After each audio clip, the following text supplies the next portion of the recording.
for turning away from Krishna, and he promised Krishna that he would never do that again. Beautiful prayer. And he was regretful because he was appreciating the mercy of Krishna so much, and how little of that he was taking, and he became regretful. It's like, I don't want to do this again. I just want to take the mercy. So that was beautiful. And that parallels with the second verse of Shishastakam. Krishna, you're merciful because you're in your name, but I commit offenses when I chant, so I don't appreciate the mercy. So we're learning from Bhaktivinoda Thakur how to pray. He acknowledges his weaknesses, and he acknowledges his weaknesses as qualification, in a sense, you could say. My weakness is my qualification to pray. In America, I had a surgery like 20 years ago. And the government paid for the whole thing because my income was very low. So my qualification was low income. If I had higher income, I would have had to pay for it, but they paid for it. So in Mahaprabhu's movement, our qualification is that we are lacking, we are fallen, and so forth. And so a lot of times in prayer, you'll see that the devotee will pray by explaining what's wrong with him or her. This is what's wrong with me. And the parenthetical statement is sort of, these are my qualifications. I lack A, B, C, D, E, F, G, H, I, J, K. I lack it all. These are my qualifications for praying for you because I lack this. Therefore, I'm asking you to make up for what I lack. So,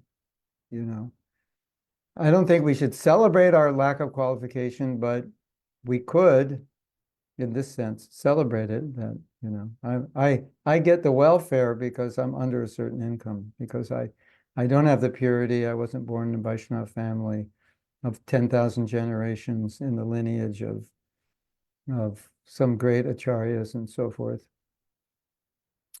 Then I'm qualified for your mercy. And so you can celebrate in a sense, I mean, that we wouldn't celebrate our disqualification, but in a sense, when I got that bill for the hospital, it was like $17,000. And they said, well, where's your income tax reports? And the income tax showed an income that was low enough that they would pay for that. So I was celebrating my low income. So you don't normally celebrate your low income, right? But I was celebrating my low income. So in that sense, you can celebrate your lack of qualification because it is the qualification. And that's basically what we're seeing in the prayers of Bhaktivinoda Thakur. That I don't think we could say necessarily he's celebrating, but he's definitely bringing those disqualifications up to Krishna, saying, look at, this is why I need your mercy, because these are my disqualifications. Okay, so Chaitanya Dasi, let's go.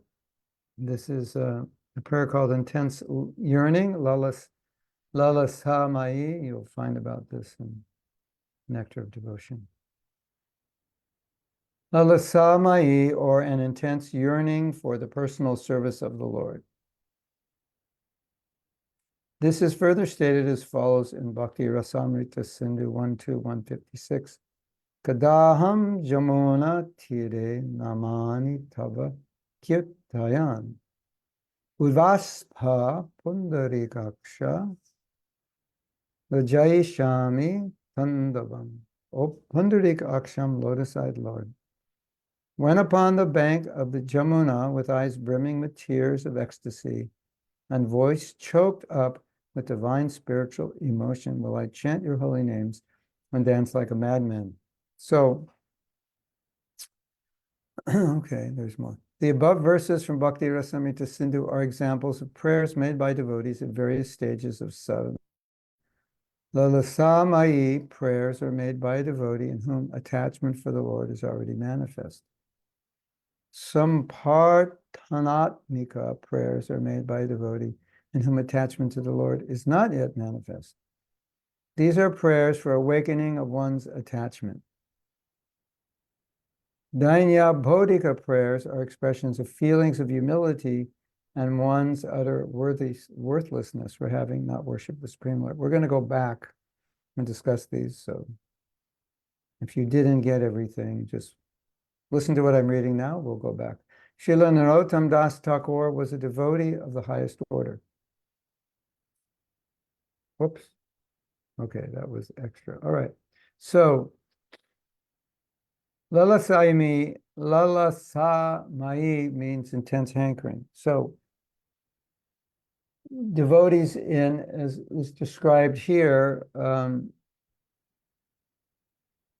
devotees in what is called, in the Sakti or higher, will have attachment. Naturally, they're praying, like if you're in the stage of a Sakti, it's one stage before Bhava. One of the external symptoms of Bhava, not one of them, there are 8 external symptoms of Bhava, aside from internal or practical manifestations of Bhava, which are described in Nectar Devotion, like you don't waste time, and so forth. Those are some practical manifestations of Bhava, but they're also ecstatic symptoms. So sometimes we see this in the prayers of Bhaktivinoda Thakur. He's also praying, when will I choke? And when I chant your name, or tears come from my eyes, and so forth. And it's not that he's like bored, I need some ecstasy, I'm bored, I'm miserable. It's either ecstasy or vodka, it's either ecstasy from the name or vodka. Give me the ecstasy for the name so I don't take the vodka. It's not like that, right? I'm just miserable, I need some happiness. If I don't get it from your name, who knows what crazy thing I will do. It's not like that at all. These are symptoms of advancement in devotional service. So the devotees praying, when will that day come when I become advanced? And so instead of saying, when will that day come when I reach the level of bhava, you're describing the symptoms of bhava. When will that day come? Because that's specifically, well, that shows that I've achieved bhava, and bhava is the stage of right before love of Krishna. So naturally, the devotee is hankering for higher stages of bhakti. And then Prabhupada says here, or whoever this is coming from,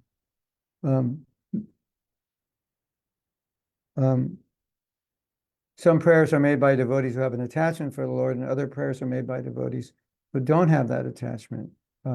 And these prayers are for awakening one's attachment.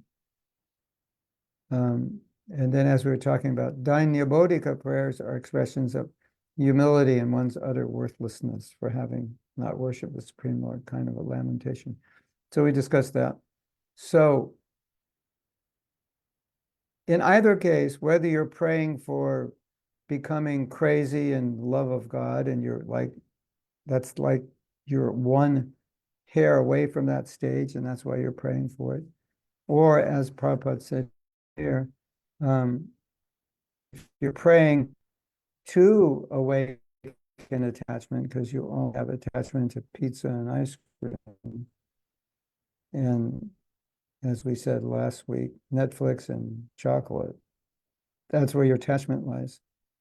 I think we should note this point here, because what are you hankering for? What do you think about? Well, think about when I can buy a new Tesla. That's all I think about. I'm saving my money. This is the goal of my life. Or when I get that new job, or when I get that new house, or when I get that new this and new that. Or devotees thinking, when I get that ticket to Vrindavan, or when I get that service, or when I can't wait till I finish reading the Srimad Bhagavatam, then I can read the Bhagavatamrita. If we don't hanker for those things in bhakti, what are we going to hanker for? My dear devotees, I have some bad news for you. Hope you're all sitting down. If you're not, stop what you're doing and sit down. if we don't hanker for higher stages of bhakti, we're going to hanker for things in this world. It's guaranteed. I make you 100% ironclad guarantee, money back. If you don't hanker for Krishna, you will be forced to hanker for something other than Krishna, because the nature of a living entity, the jiva, is to desire. So, hello everyone, this is like so simple. The nature is to desire. If you don't desire Krishna, what is there left to desire? You're going to desire nothing, go into Brahman or something? I don't think so. Pizza and ice cream is way better in our mind than merging in Brahman. So if we don't desire higher stages of bhakti, what are we going to desire? So the idea of hankering for higher stages of bhakti is it's focusing our mind on where it should be going, and it's preventing us from being, in theory, it's preventing us from being attracted to other things. Oh, Krishna, when will that day come when I have a taste for your name? When will that day come when I feel some deep affection for you, when I see your form in the deity? When will that day come when I actually have compassion for other people? I actually care about their suffering. When will that day come when I'm not so selfish, always thinking about what I want, what I like, what I need, how I'm treated, how people treat me, what people think of it. I'm always thinking about myself. When will that day come? When? So that hankering for when will that day come completely moves us away from that personal desire, which is always going to capture us if we don't have this desire to serve Krishna. So this is so healthy for us, and therefore so important for us to be hankering. And, like I think in other classes I said, our hankering is going to be relative to our level of Krishna consciousness. Like, what is the need of the hour for you? And I was joking, oh, Krishna, when will that day come when I don't fall asleep during japa? And there's some seriousness in that hankering, because maybe for some devotees, that's about all they can expect realistically as the next step in their bhakti. And even if that's the case, at least it's hankering for something that's spiritual. Even if it's insignificant, at least you're hankering for something spiritual. Of course, it should be something that inspires you, that will motivate you to continue, obviously. At the same time, it's a sign of health that we would be hankering for advanced spiritual states. So then you might say, what if I don't hanker? I'm not hankering for those. And I would just suggest you should. That's where your mind should be going. Like, when you see an advanced devotee, you should hanker to be like that devotee. I want to be like him. I want to have his knowledge. I want to have his enthusiasm. I want to have his bliss, whatever it is. I want to have his saintliness. When will that day come? Otherwise, there's, always I think we could say, although this is not Shastric, but for analogy's sake, I think we could say Maya has many incarnations. And that incarnation of Maya, which comes off something like, what's the use? I'll never be Krishna conscious. That they're not incarnations, but they're forms of Maya. What's the use? I'll never be Krishna conscious. I try, and I go to sleep one night, have a dream, that I broke every regulative principle, plus about 100 more. And I'm like, what's the use? Hopefully you'll never have a dream like that. I once had a dream that GBC wanted me to eat chicken, and I don't know I'm not a dream psychologist. I was thinking the GBC were bogus or something at that time in my life. It's about 40 years ago. And I think, yeah, they're so bogus that they want me to eat chicken. Yeah. Hare Krishna.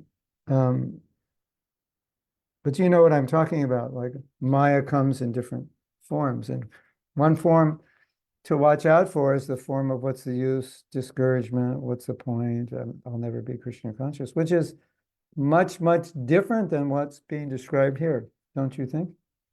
This is being like, what are you looking towards? That day when I will be in ecstasy, that day when I'll be at the stage of bhava. When's that coming? I'm looking forward to bhava, right? Instead of I'm looking forward to something material. We've been doing that. since time immemorial. So what else is new? You know, we can easily continue to do that. So if we're not hankering for Krishna, what are we going to hanker for? Well, you can answer that question yourself. You already know the answer, but that's the point of this kind of prayer. So if you remember, if you were at the japa retreat a few weeks ago, we did a beautiful exercise, and you can do this exercise anytime you want. We did an exercise with the sixth verse, and the sixth verse with Nayanam Garuda Shuddharayo, similar to this, when will there be tears in my eyes? When will my hair stand on end and my voice choke at the recitation of your name? So I said, pray to the name to get something. What do you want from the name? What do you want to experience from the name? What do you want the name to give you? Pray for that. The beautiful, beautiful way to chant. Just hanker for that. Cry for that. Be desperate for that. That's so important and so healthy for our bhakti. Be desperate. I want Krishna. I want love for Krishna in this life. No matter what, I want it. I'm hankering for it. That's what keeps you going. And so many devotees at different times in my life ask me the question, well, what keeps you going? This is what keeps me going. Well, the answer is Krishna keeps me going. Well, what do I mean by that? The goal, the fact that I could meet Krishna and dance with Krishna and love Krishna and serve Krishna personally and be completely under the influence of his chit shakti, his spiritual energy. Wow, that's what keeps me going. That's what I hanker for. That's what I want. So if that's what you want and that desire is strong, you're in a healthy condition. And if that desire is not strong, you're in a danger zone. Red alarms, red lights flashing and alarms, that's danger. Maya's after you. We should have an alarm. Maya's after you. Maya's after you. Oh, Prabhu, so difficult, so hard. I just feel like giving up. Yeah, that's called the Maya Samhita. You are channeling Maya. You are the mouthpiece for Maya. You should try to understand that if you ever feel that way. You're the mouthpiece for Maya. Krishna, when, blank, and you feel it in when, oh, when. Oh, I should be looking, like, when you're going on vacation, how you look forward to it. You book your ticket, you could book it like 4 months in advance. For the next 4 months, you're thinking about, I'm going to Italy and all the places I'm going to see, or wherever you're going. More for us, it's more tirthas. I'm going to go to the tirtha, we're going to do this and that. We should be thinking that way about our advancement in Christian consciousness. When will I be more advanced? When will I be detached? When will I not have material desires? When will I have a taste for hearing Bhagavatam? All these things. Oh, Krishna, please. That's a good sign.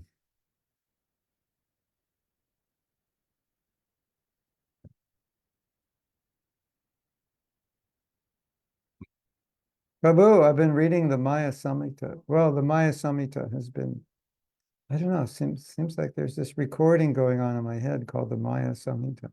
Yeah, that's what's going to be there if we're not hankering for higher stages of bhakti. I think that's clear. Isn't that clear? Do I need to make it more clear? It's clear. Okay. We have clarity by experience. Maybe not so much experience of hankering for Krishna, but what it's like not to hanker. We have that experience, right? Prabhu, I don't know what it's like to hanker for pure bhakti, but I know what it's like not to. Yeah, that's our position. So now you can practice hankering so you can get experience of both. That's such a good sign. Okay. We can go to the next. Srila Narottam Das Thakur was a devotee of the highest order, but he composed the Prarthana placing himself, whoops,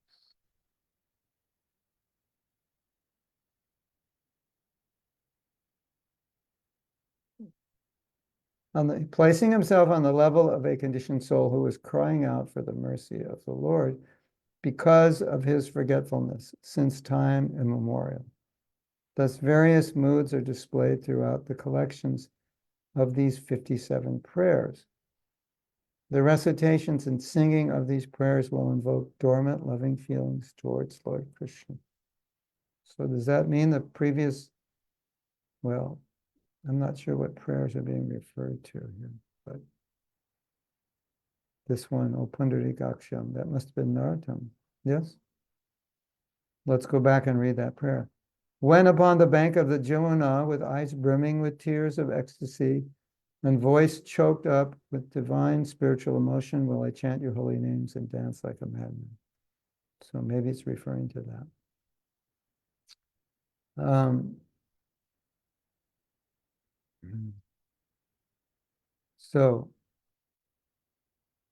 There's a lot of lamentation in these prayers for all the sinful activities that we perform, isn't it?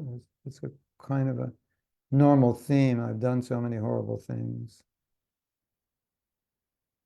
Look who I am, look what I am, that kind of humility. Great care and effort has been taken in presenting this publication, Partana of Srila Narottam Das Thakur. At least 5 different copies of the original Bengali editions were used in this presentation. Each of these books differs in terms of how many songs, blah, blah, blah, blah, blah. I don't know. We don't need that. Let's see what's next. I think that was the ending of that. Should I write down what I hanker in Bhakti and stick it on my room's wall in big letters? No, you should tattoo it on your arm. You know, if I have any, this is how I know which of my disciples are fanatics or not, because when I see them, they'll have like, all my classes will be on their arms. I go, oh, you took it literally, didn't you? When I say tattoo it on your arm, I mean, put it somewhere where you see it. Yeah. It's good to know what you're hankering for. If you fall into Maya, you will probably not believe that you are hankering for such pure things. But it'd be nice to read your hankerings every day. Yeah. Every day we live is an opportunity to make more advancement, isn't it? So, we should be moving towards the things we hanker for. And as Abhinav is suggesting, we need to remind ourselves sometimes. So here's a prayer. I guess I'm going to make an assumption. This is Narottam Das Thakur songbook. Sedina kabe habe, aikantika bhave jhabe, nityadasha bhave loi ami, manorathanena jata, nihishena koriya shata, seba amanitya sami. Wow. When will that day come when I will take on the mood and behavior of your unalloyed eternal servant? Then all other distracting desires of my mind will automatically become totally exhausted, and I will be able to wholeheartedly render service to my eternal master. I have a little mental image you can create, which I think might help you.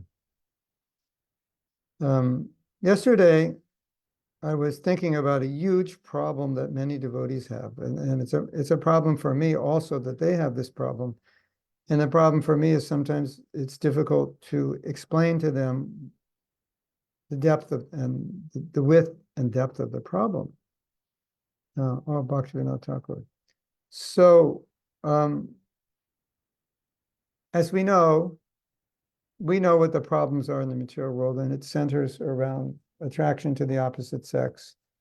Because Krishna is so good at enjoying the opposite sex that if you want to imitate Krishna, you will try to do the same thing. And that becomes like, as Prabhupada said, the love of Godhead perverted becomes sexual desire, which manifests physically, and it also manifests as pride. So I was thinking, well, sometimes I try to explain this to devotees, and they're like, well, it's natural, and what's wrong with it? And yeah, it's true, it's natural, and it's how we produce children. But we have to control our senses, all of them, not just sexual, but all of them should be controlled, because if you want to go back to Godhead, you have to become detached from thinking I'm the body, and detached from wanting to enjoy my body, and so on and so forth. Okay, we're conditioned souls. We can't just do it automatically. It takes time.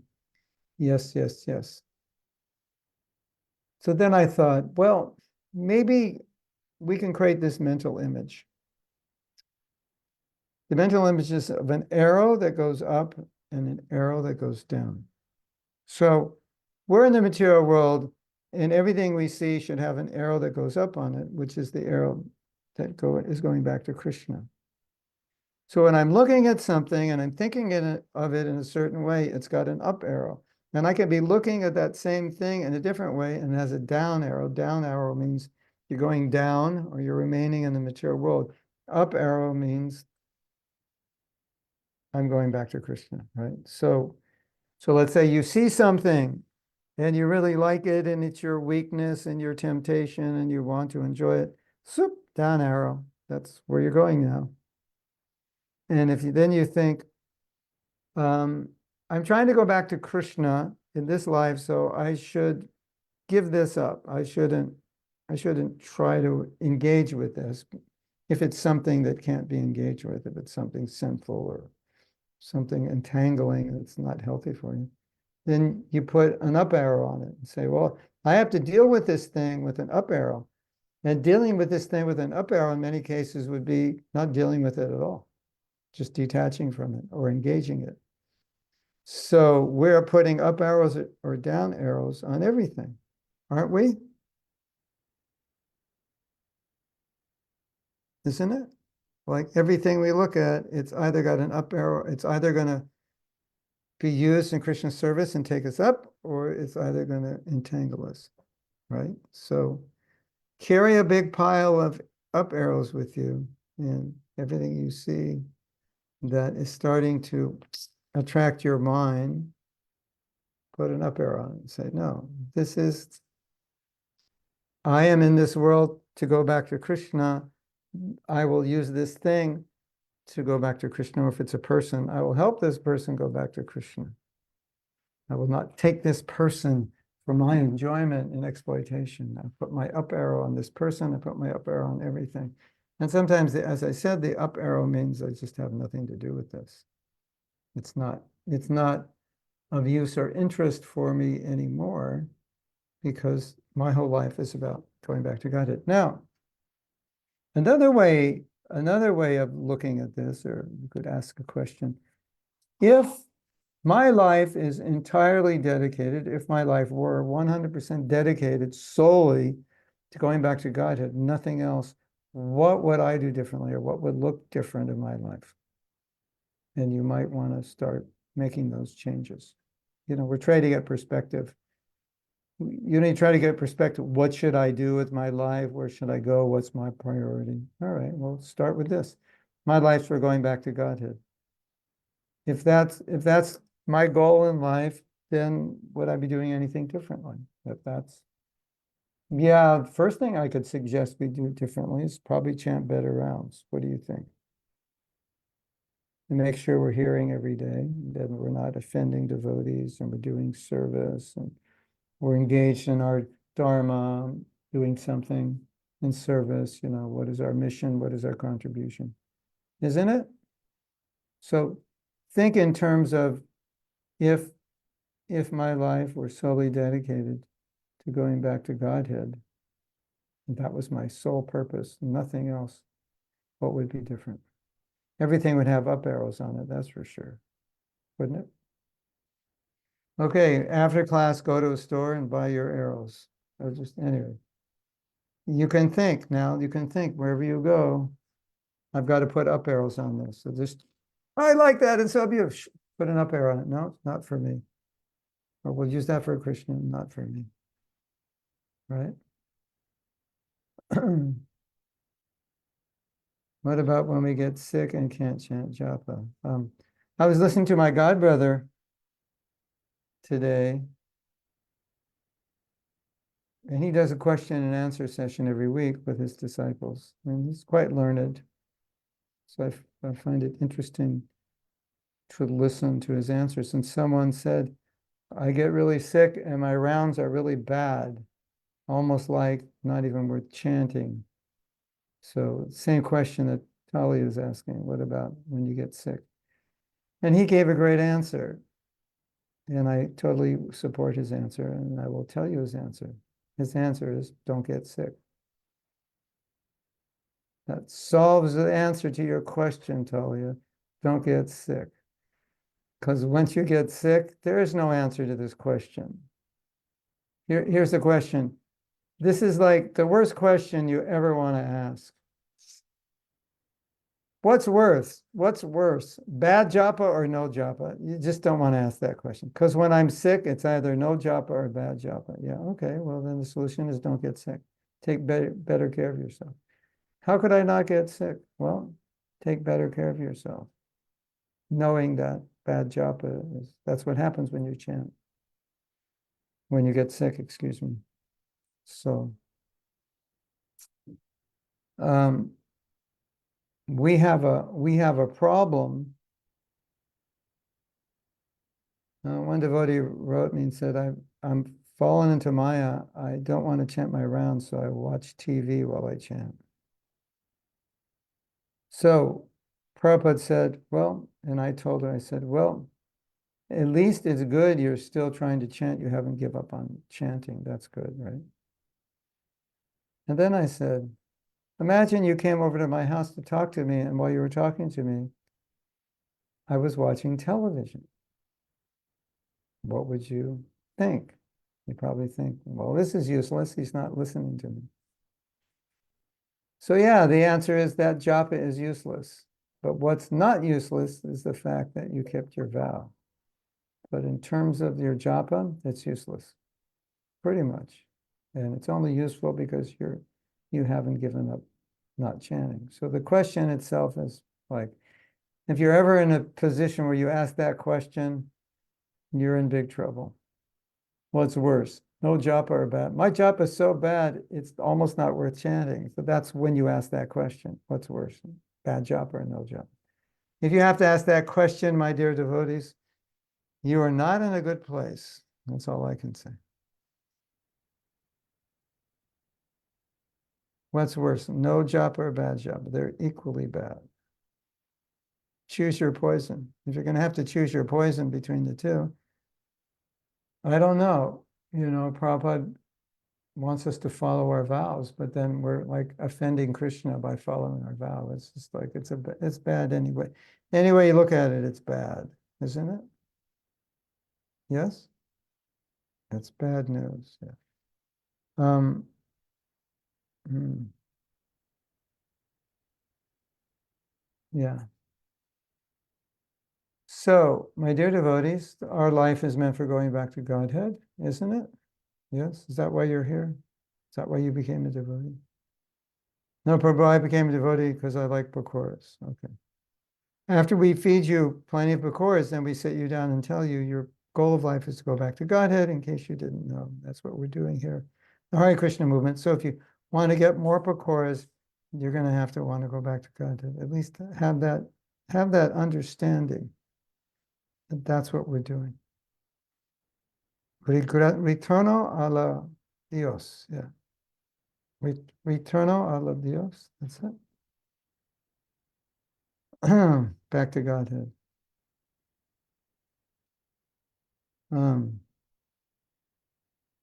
Aaron says, I think of bad japa like trying to play an out-of-tune guitar.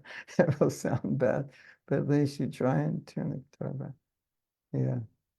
Yeah, you can practice on out-of-tune guitar, but how do you know you're playing the right thing? Yeah. Mm.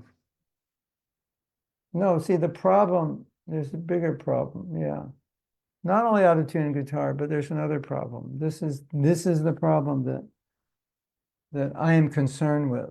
Maybe some of you have heard me talk about this. The problem is that if I chant bad japa and I say, at least I'm chanting, and I say, yeah, that's true. I wouldn't minimize, I would never minimize that. It's good that you haven't given up your vow. That's good. But the problem is, if you chant bad japa consistently, you're just developing a very bad habit, and habits are difficult to overcome. So this is the way you're used to chanting. That's number one. So you develop a bad habit. Number two, you develop a distaste for chanting. So you don't like chanting. That's bad, isn't it? So you say, I don't like chanting. How about this? When Krishna comes to your house every morning, that wakes you up at 4:30 and says, can I sit here till 6? Can I sit here till 7? I'll give you a half hour to get ready. And you say, I don't like it when you come over to my house. I'm busy, I have other things to do. So I think you should just leave. That's what you're saying when you're saying, I don't like japa, because Krishna is in his name. So it's another way of saying, I don't like Krishna. Of course, we would never say, I don't like Krishna. But when we say, I don't like japa, we just said, I don't like Krishna, but it doesn't sound as bad. But it's the same thing, right? So you chant bad japa, what happens is you become bored. You don't like chanting. You say, I don't like chanting. So you develop a bad habit, which causes you not to get taste. And then you end up in this place where you don't like to chant japa, which is the worst place you could ever end up in the Hare Krishna movement. This is the Hare Krishna movement. It's not the no Hare Krishna movement. It's the Hare Krishna movement. It's not the International Society for Prasadam consciousness.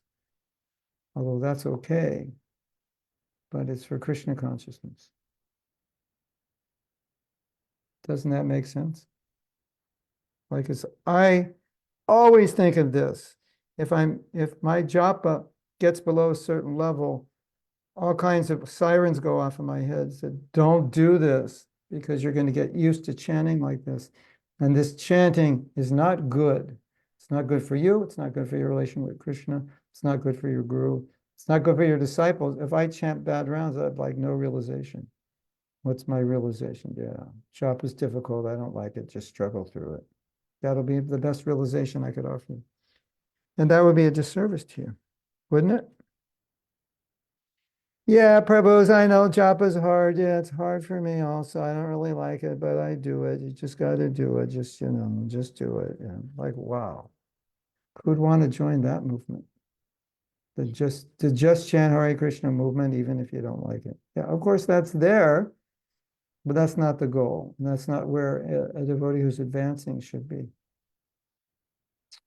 So be careful about bad japa, because bad chanting produces more bad chanting, and good chanting produces more good chanting. Just remember that. Every day you chant good rounds, it's going to be easier to chant good rounds the next day, and vice versa. Have you had experience of that? Bad japa produces more bad japa, good japa produces more good japa. And if you want to be kind on yourself, then it only makes sense to chant good japa, because it's just, if I chant good japa today, it's going to be easier tomorrow. If I chant bad japa, it's going to be more difficult tomorrow. So I'm being kind on myself by chanting good japa. Treat yourself right. Chant good japa. Now, that'd be a good t-shirt. What do you think? Chaitanya, you like that one? Treat yourself right. Like colon, semicolon. Chant good japa. That's how I feel. Like, like, what are you doing to yourself by chanting bad japa? It's just like making your life difficult, isn't it? It is. The answer to isn't it is always it is. In case you don't know the answer. Now you know the answer. Isn't it? It is. Okay. Kamala says, if we can pull all up arrows ourselves, then where's our position of helplessness? No, it's just, you're just affirming you want to go up. You're affirming this object, this material object or whatever is, you only engage with it to go up, or it's a safeguarding measure for those who are fallen. If you're already liberated, you don't need your arrows, because everything's already Everything already has arrows. We're talking about putting it on because we have tendency to put the down arrows on it. But if you're liberated, everything is Krishna's, including every aspect of your mind and body. Krishna Premi says, maybe we need to develop a workshop for those who fell into the habit of bad japa to gradually get them back on track, like for recovering addicts. Oh yeah, that'd be interesting. Okay, what would the name of that be? 12-step program? Japaholics Anonymous? Or no, but Japaholics means addicted. Bad Japaholics Anonymous. Is that it? Bad Japaholics Anonymous. I'm addicted to bad japa. Yeah. That's not a bad idea. We've given many japa workshops, but these are for those who all the other japa workshops didn't cure their addiction. We have to have a more potent workshop. And I will just have that. What should I do, Krishna Premi? Scream and yell at everyone and tell them how stupid they are for chanting bad japa? How are we going to break this habit? All I would say in that workshop offhand is you have to replace a bad habit with a good habit. And you have to start chanting good japa. Treat yourself well by chanting good japa. There's the t-shirt. Tell Ashalata. You like that? Is that a good t-shirt? Yeah, I like that. Okay, no screaming. No, but Krishna Premi, when you're stuck in something and you can't get out of it, sometimes you have to scream because it's the only thing that can shake a person up. Like, why is he so angry? He's calling me a stupid idiot for chanting bad japa. Yeah. Then you start thinking, maybe I am. Have you ever had that experience where like you're stuck in some way of thinking or acting and until someone makes you feel like you're the stupidest thing that ever walked the earth, do you stop doing it? Yeah. So sometimes that's how it works. Not that I would relish doing that, but that's how I think actually, personally. Like, how dumb do you have to be to chant bad japa? Yes? Like the thing that's gonna take you back to Krishna. Who cares? Blah, blah, blah, blah, blah. You know, like.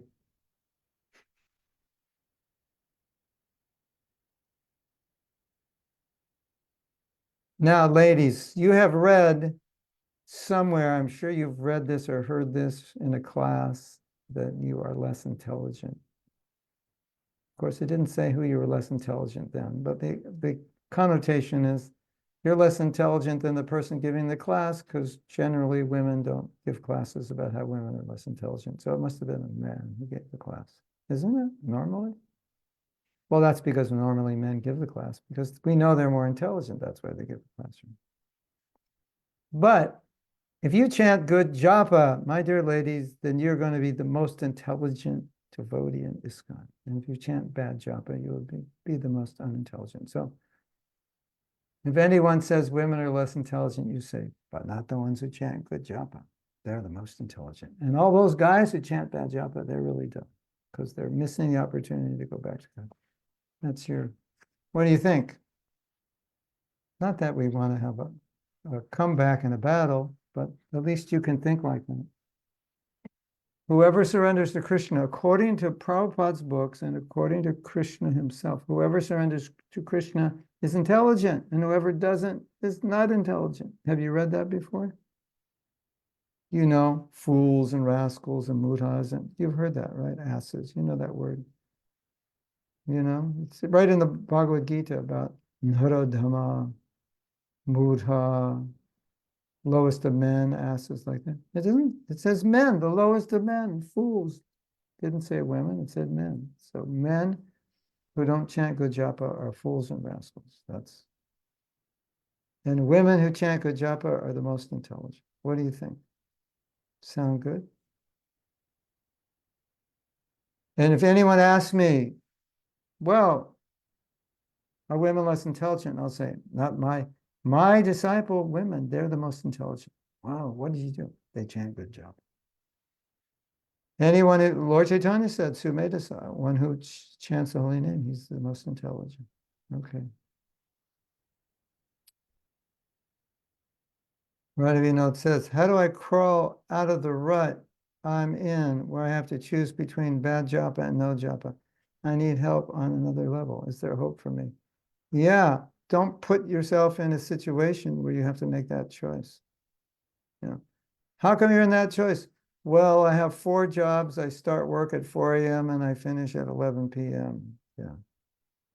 Yeah, well, then that's not even a question of bad japa or no japa. It's just no japa. Or you could chant bad japa on the way to and from work. But why put yourself in a situation where you can't chant good japa? That's the question you have to answer. So that's the help on the other level.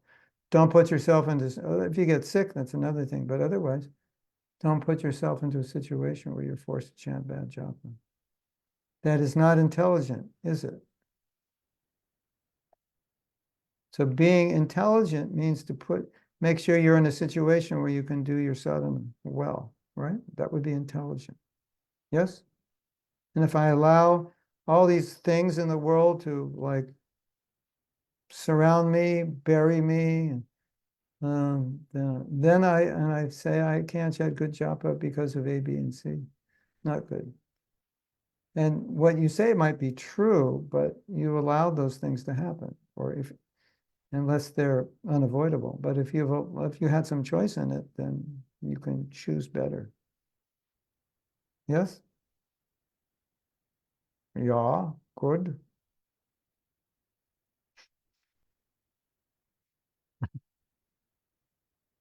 I have to say yeah, good in other languages so I can get the tick, tick, tick.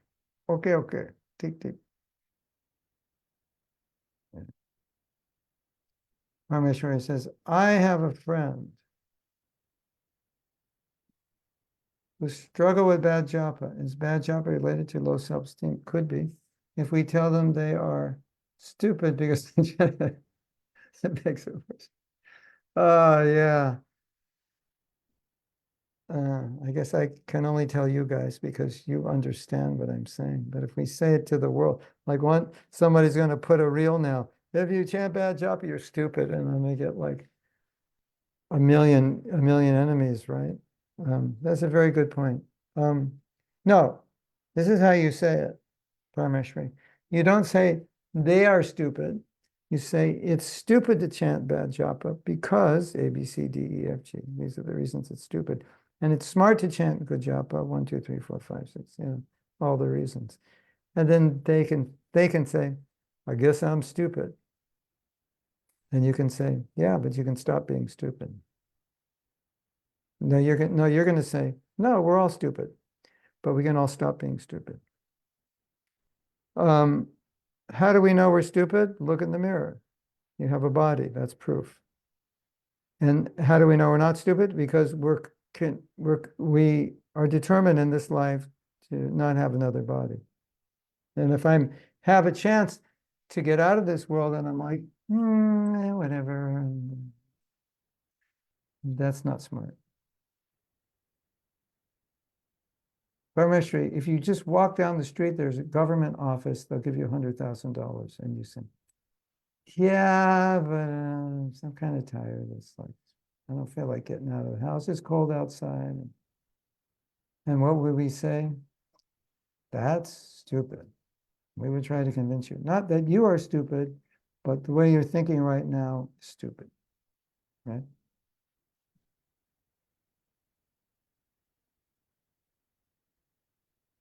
Ventura says, bad japa could be focused on our underlying self-defeating belief. What are the dysfunctions we are bringing from our past into trying to go back to God? We can't bring them with us. Yeah. Oh my God. Matura's opening up Pandora's box. You bring dysfunction into the spiritual world. That doesn't work. You have to. I can never. Well, he's referring to. I can never. I can never chant good japa. I can't do anything well. I can never do it. I'm loser number one. I'm the. You know. You know, the last japa retreat we had, I was making the point, I don't know if you picked up on it, but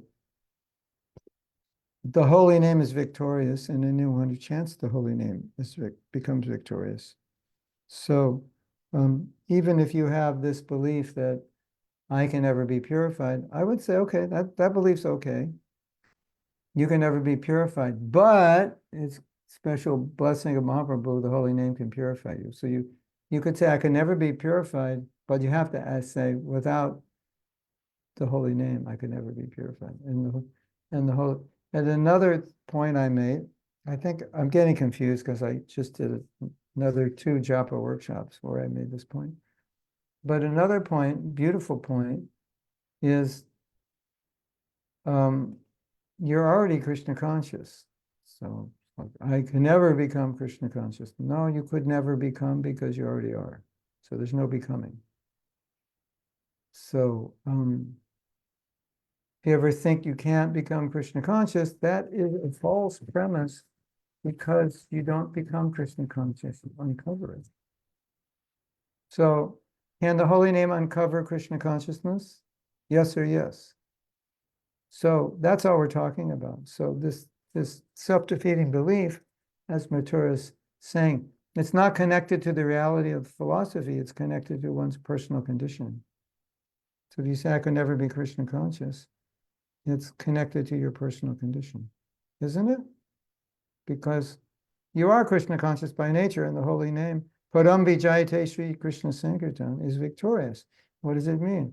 Victorious means it awakens that love. So it's much more enlivening and positive to think the holy name is just like the best cleanser. And underneath the rust is this beautiful jewel, shining jewel. It's just rusty. Or shining, well, gold doesn't rust, but there was a song called Diamonds and Rust. I don't think diamonds rust, but for sake of analogy, rusty diamonds. So we're like rusty diamonds. Yeah.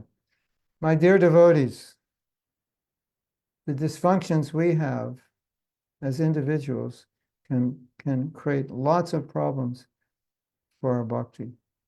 And so if you ever find yourself coming to a conclusion about your position in bhakti, which is not supported by a philosophy, that's one way to understand that is a personal dysfunction. I can never do this. All right, what's the verse? Where's the verse? I could never do this. I could never be Krishna. Show me the verse.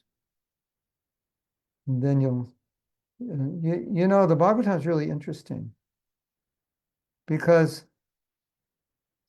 in the second canto, there's a verse which lists various races of people that are outcast from the Vedic perspective. And the point it lists all those races of people is to show that they all can become Krishna conscious.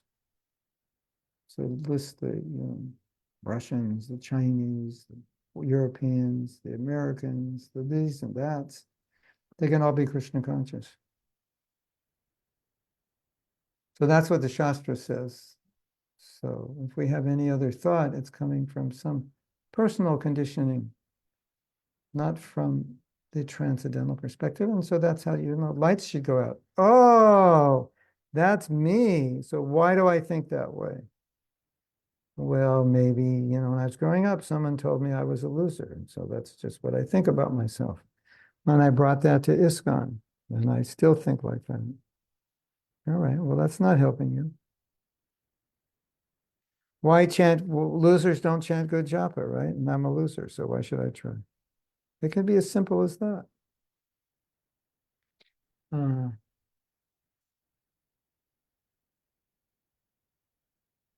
I have some bad news. You want to hear some more bad news? I'm the bearer of many, many bad things to tell you.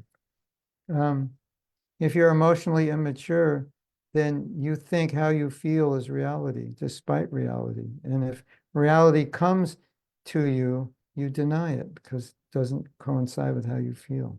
That's weird, right? Have you ever spoken to somebody I don't believe all this. And you explain it like practically, logically, if you don't eat meat, then this is how the environment will change. This is how you help it. No, no, no, just your religion. It's like that's emotional immaturity. You can't accept something because it goes against how you feel. Wow.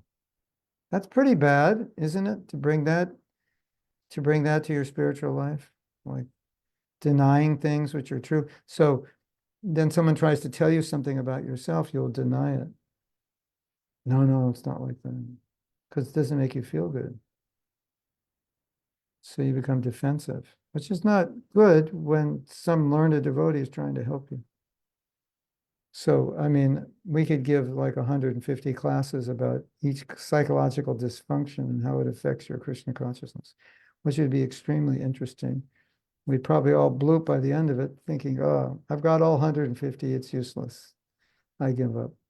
But you don't have all 150, you might have some. We all have some, that's for sure, but most of us don't have them to such a sufficient degree that it cripples us. But if any of us do, then we should be aware of it.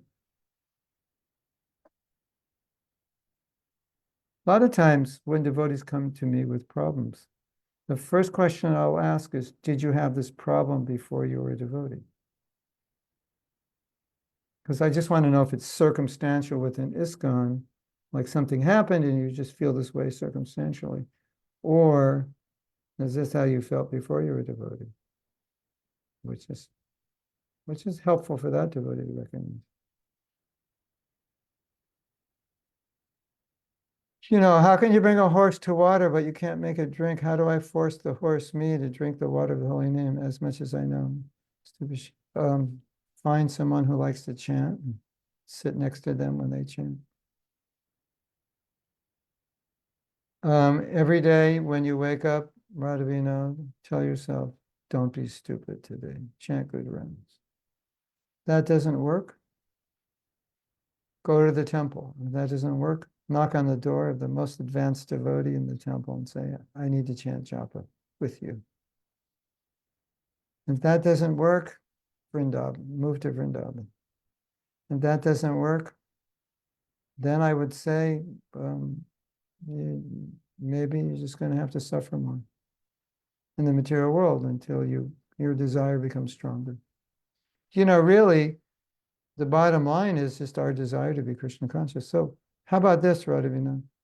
Take off all day Saturday and Sunday and just read Prabhupada's books at least 6 hours each day. Because that will really shake you up. 6 hours on Saturday, 6 hours on Sunday. I mean, all of you can do this.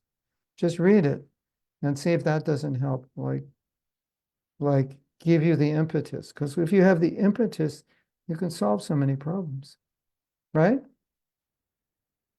The drug addict for 20 years and he decides to go clean and all of a sudden he enters some program and he does it. But he could never do it before he had that desire.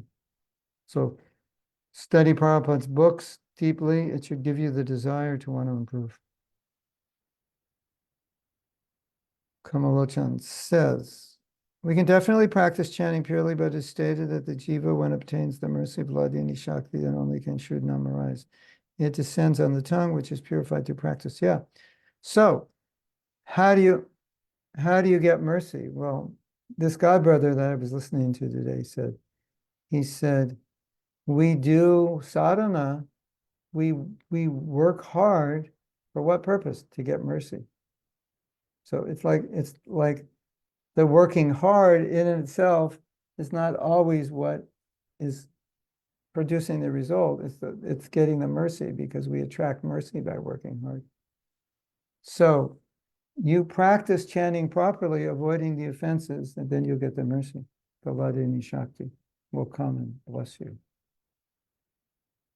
But it's not like you sit around and say, I can't chant good rounds. And the Vladini Shakti just says, okay, well, you need Vladini Shakti. It's like a commercial. Someone's there, I can't chant good japa, I just can't. And Vladini Shakti's like Mr. Clean or something. You need Ladini Shakti. Ta-da! All of a sudden, Hare Krishna, Hare Krishna, Krishna. Wow, with Ladini Shakti, my rounds are, it's like a toothpaste. My teeth are whiter than ever. It's not like that. You work hard, and then then Ladini Shakti says, oh, you're working hard. I'll be merciful to you. That's how it works.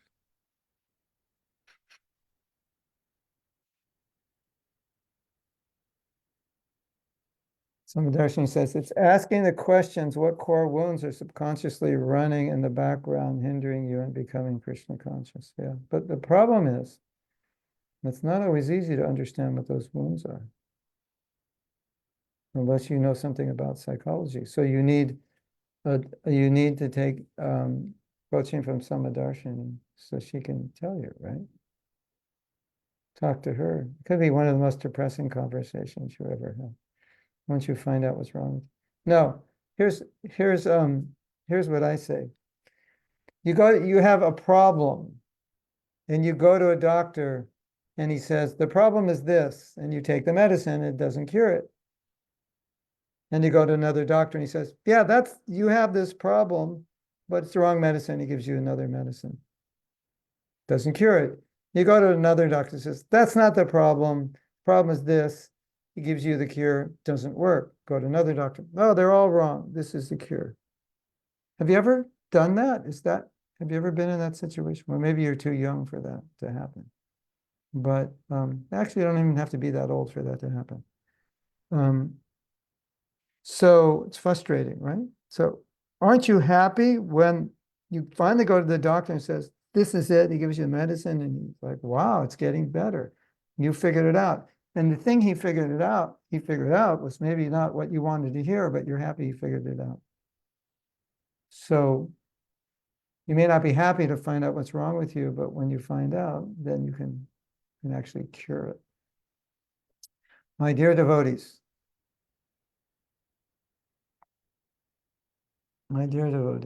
you definitely don't want anything holding you back in your Krishna consciousness, right? Definitely, right? So if there's something holding you back, that is an emotional problem, psychological problem, causing you to have problems, whatever, with your japa, with other devotees, with your determination, your marriage, as parents, then you certainly want to cure it. Especially when you become parents, it's like so serious, because if your dysfunctions just make your kids dysfunctional. Did you know that? You're all like, yeah, I know that. My parents were dysfunctional. Yeah. So you know that by experience, right? So there's a book. This book is called it's some book on emotional maturity. Yeah, emotionally mature kids who were raised by emotionally immature parents. That's the name of the book. Like, so when your parents are emotionally immature, it's problematic. Anyway, we have a comment from Siberia. It's always good to hear from Siberia, because when we hear that word Siberia, it makes us happy that we're not in Siberia, at least until summertime. People from Siberia are considered to be the most unqualified for KC, but surprisingly, Siberia has more KC temples and preaching centers than any other part of Russia. Wow. Yeah. You know why? The truth of it? I'm going to tell you the truth of this. This may come as a shock to you. But if the planet turns on its axis, Nadiamani, and all of a sudden Siberia becomes a tropical country, all the snow melts and turns into bodies of water, and you wake up, 12 months a year, it's like summer. You're not going to have more KC devotees. You'll have more KC bloop devotees. Do you know, I think, Nadia, you know this, that I once asked the devotees, I said, why are so many people joining in Russia? And everybody said, the weather's so bad. So that's my theory. I pray that the weather keeps getting worse and worse in Russia, so we make more and more devotees. But if it gets better, watch out.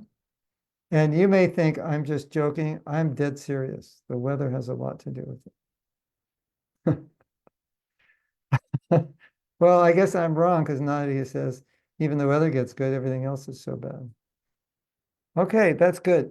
So we want people to live in countries where everything is bad, so they become devotees. I always knew the Hare Krishnas were weird, but now I can see it, right? We pray that bad things happen to you, so you all become Krishna conscious. You all heard my story about South Africa, how nobody would become a devotee in South Africa because everything was good there. Weather was good, the money was good, everything was good. And it's just like the Indians became devotees, but the South African white, forget it. It's too good for them. So anyway, Siberia is good. Adult children of emotionally immature parents. Yeah, it's amazing. If you think your parents were emotionally immature and you were affected by it, this would be a good book for you. Okay, so Radhavinod, we've got the solution to your bad japa. Go to Siberia, I think by November or December. Yeah, and stay there till through April, and you'll have really good japa. Hare Krishna. Okay.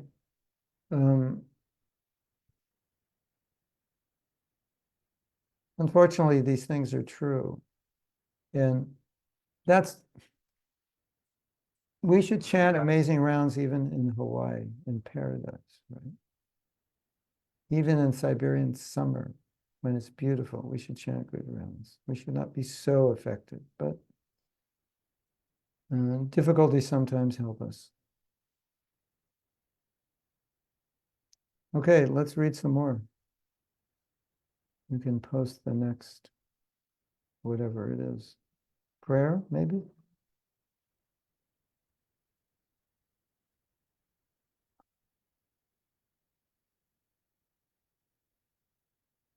My soul will become fully satisfied when that day will be mine.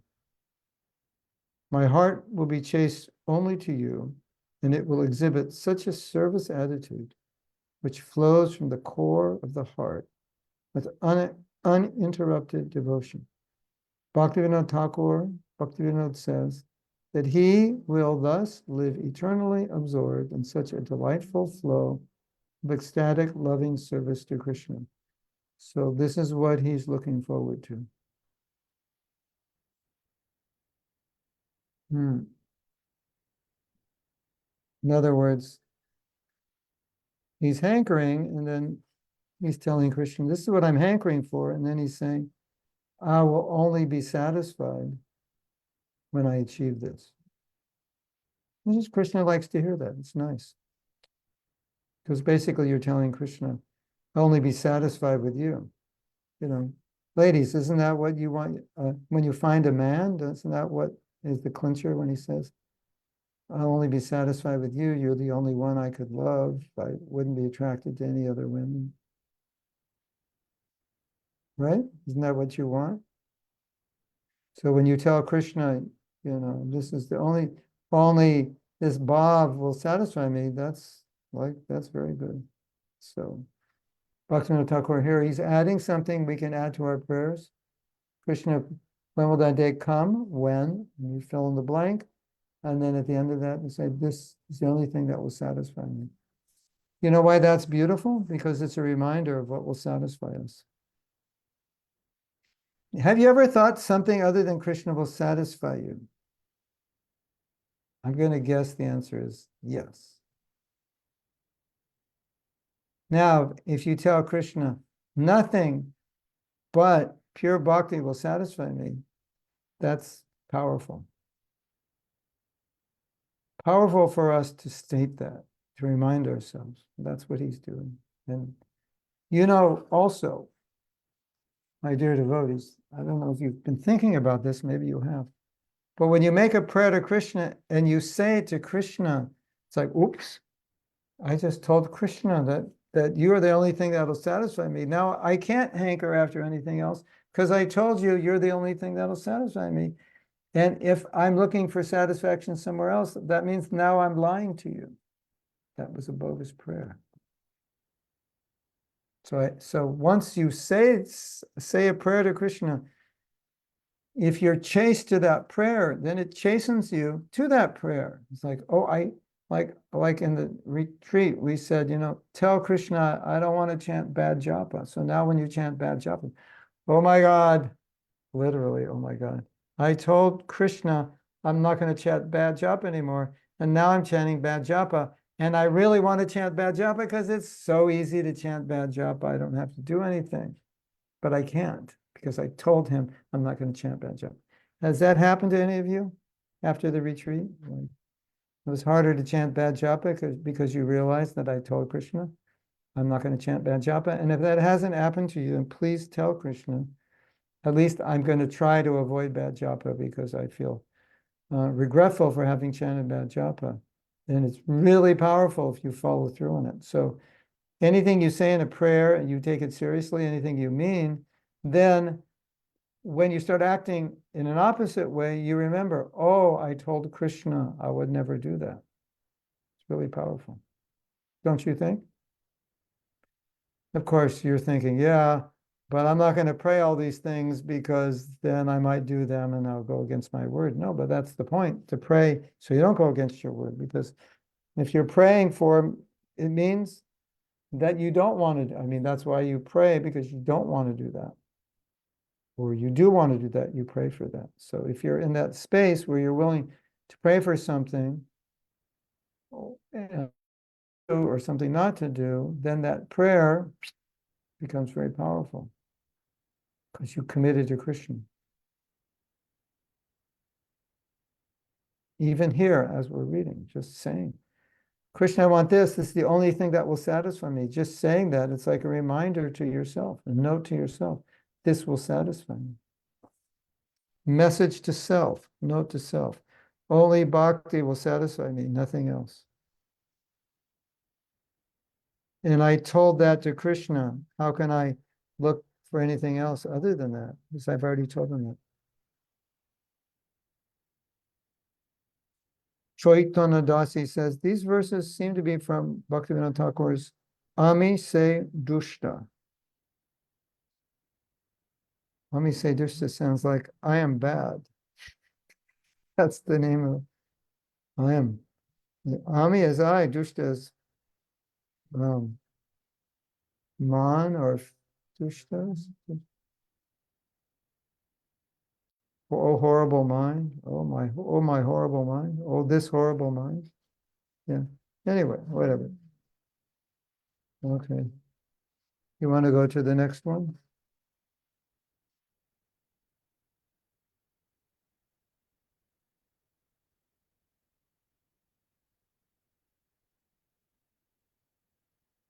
Nirantara sevamati bahima chiteta sati.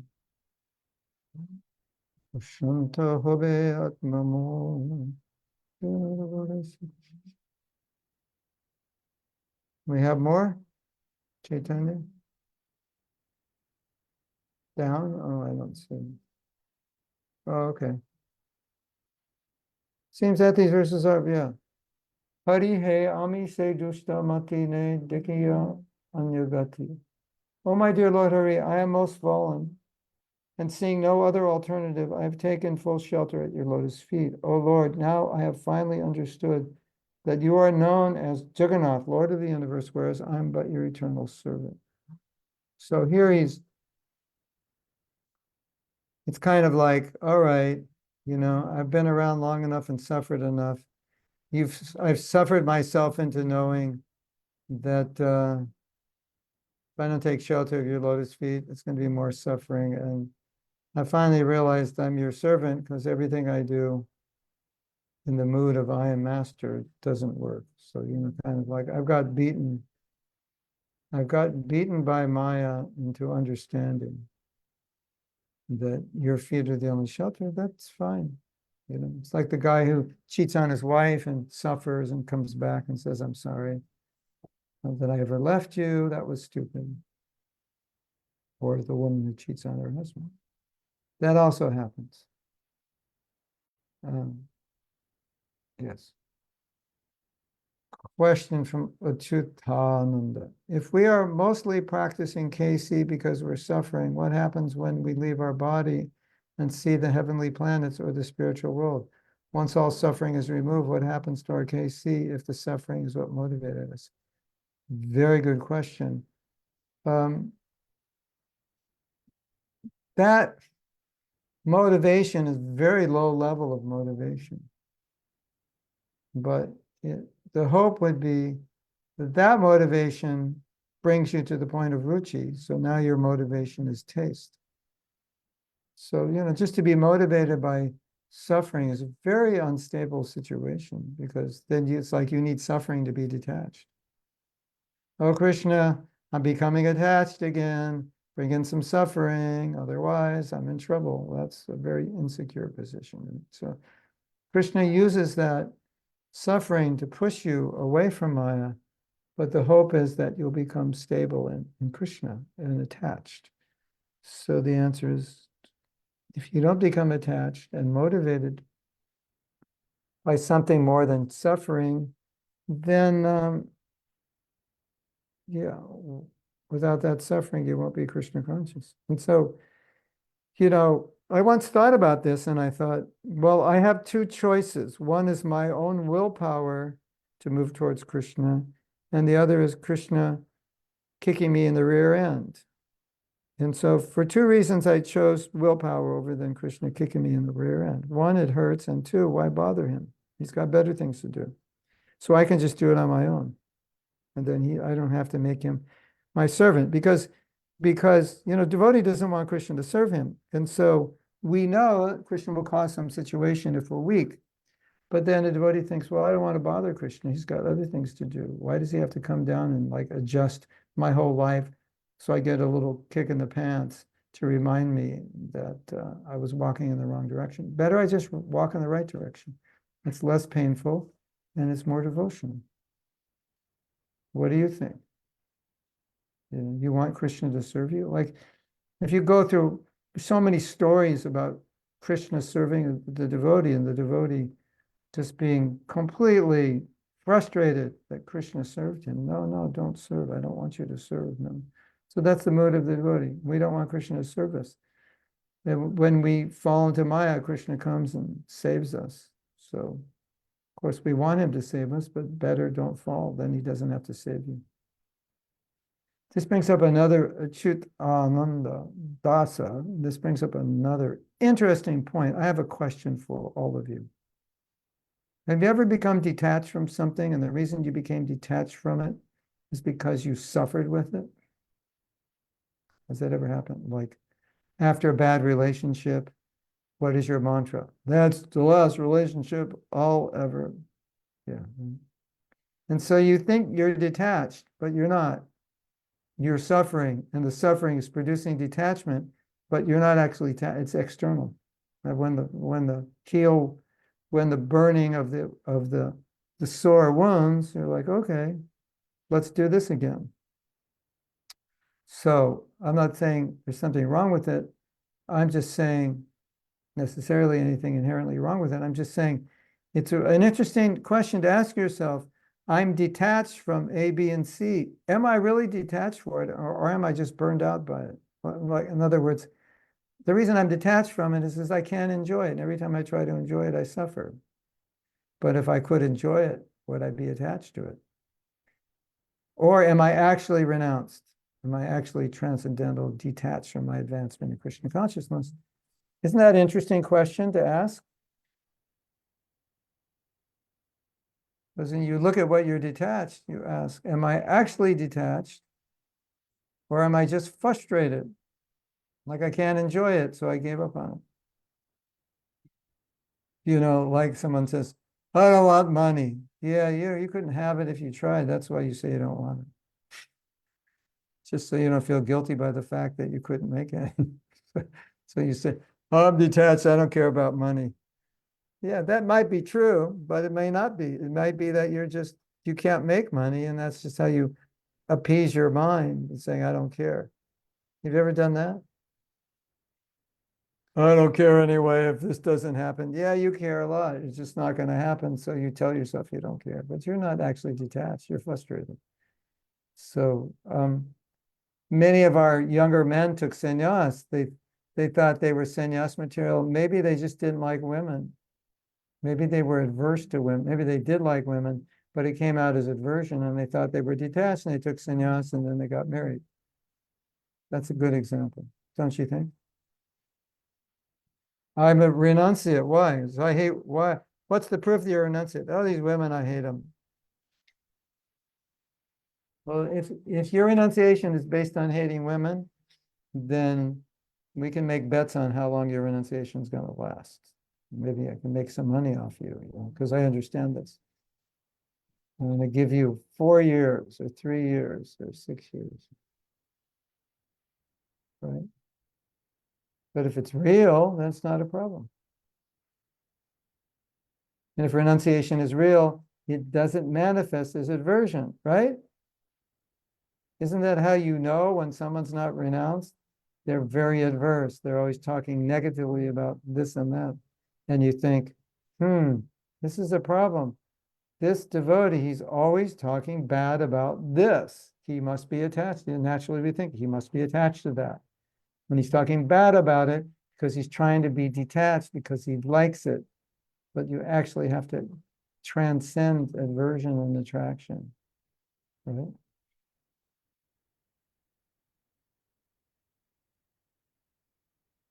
So that's a question for all of you to ponder, like if you're detached from something, just ask yourself, am I detached or am I adverse? Because if I'm adverse, I'm not attached. So just beware. Beware, don't, if you are attached to something, you have to deal with it. And it's really not good to think you're not attached when you are, right? Because then you don't deal with it. And then you think you're detached, but actually you're just adverse. And aversion and detachment are two different things. And it's right in the Bhagavatam. It says there's a renunciation by frustration, and there's a renunciation by real detachment. And frustration is like, why you renounce? Because I can't enjoy it, I never have, and I never will. But if I could, I would, but I can't. So now I'm renounced. So what am I renounced? I'm renounced from doing the thing, but the desire to enjoy it is, I'm not renounced from that. It's just I don't know how to enjoy it.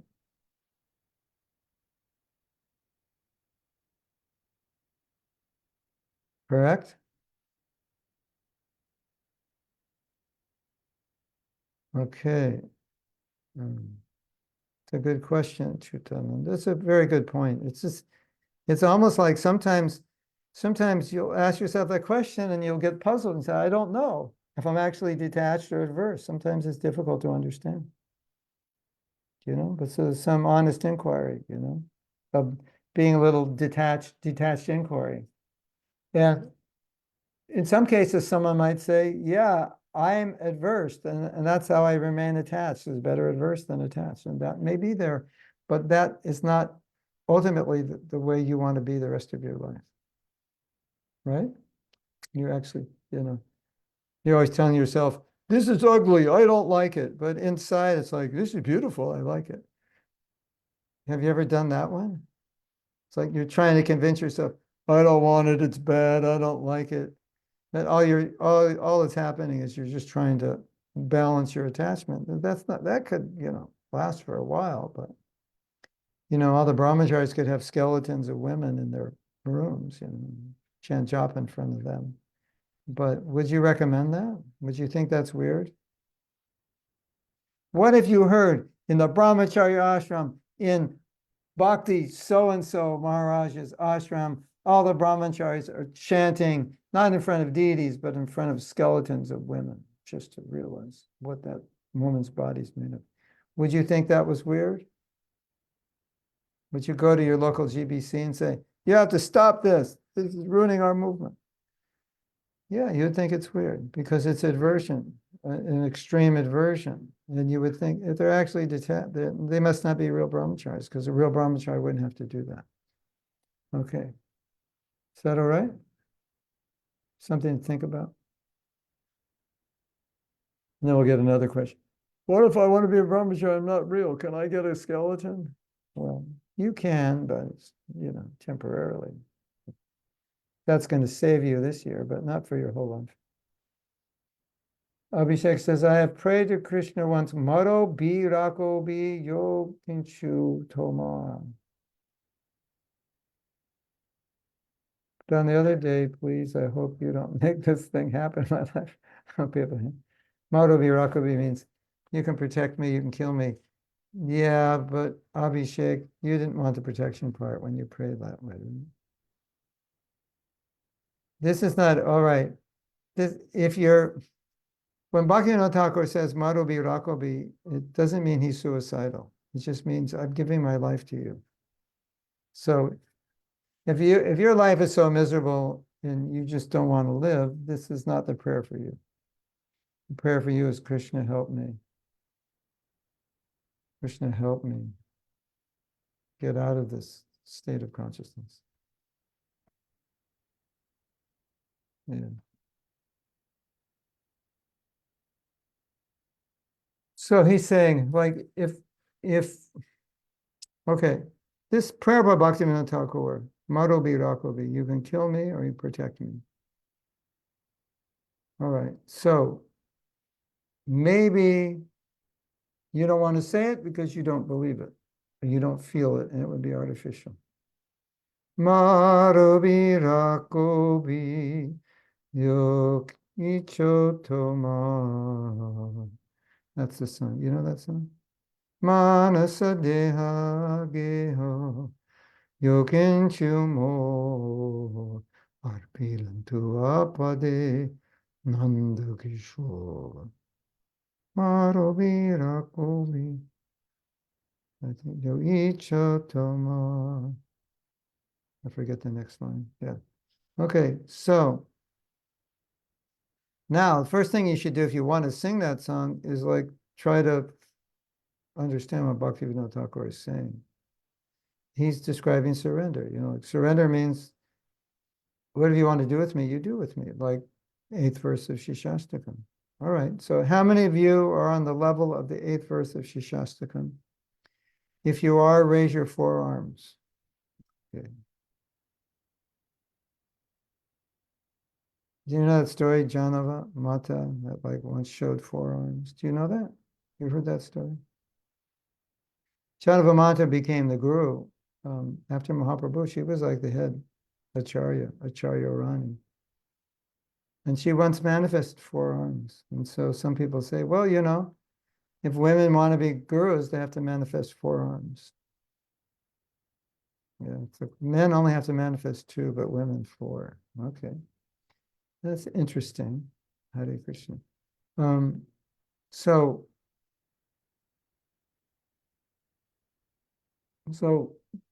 this prayer, Bhaktivinoda Thakur is giving us this prayer so we understand what surrender is. Now, whether you feel like surrendering on that level, that's another thing.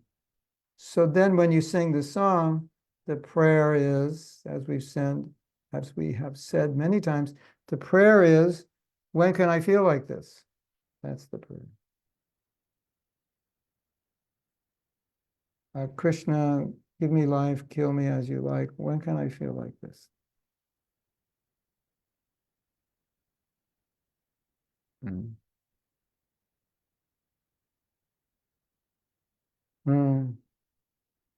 Okay, one last comment. There's not a lot of devotees in Austria because people there are very traditional and have good material status. Yeah, that is a problem.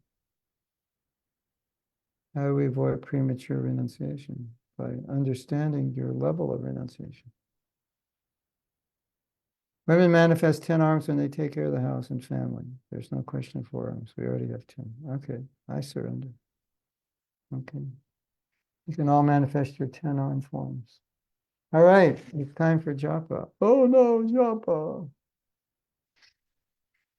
It's time for that dreaded japa.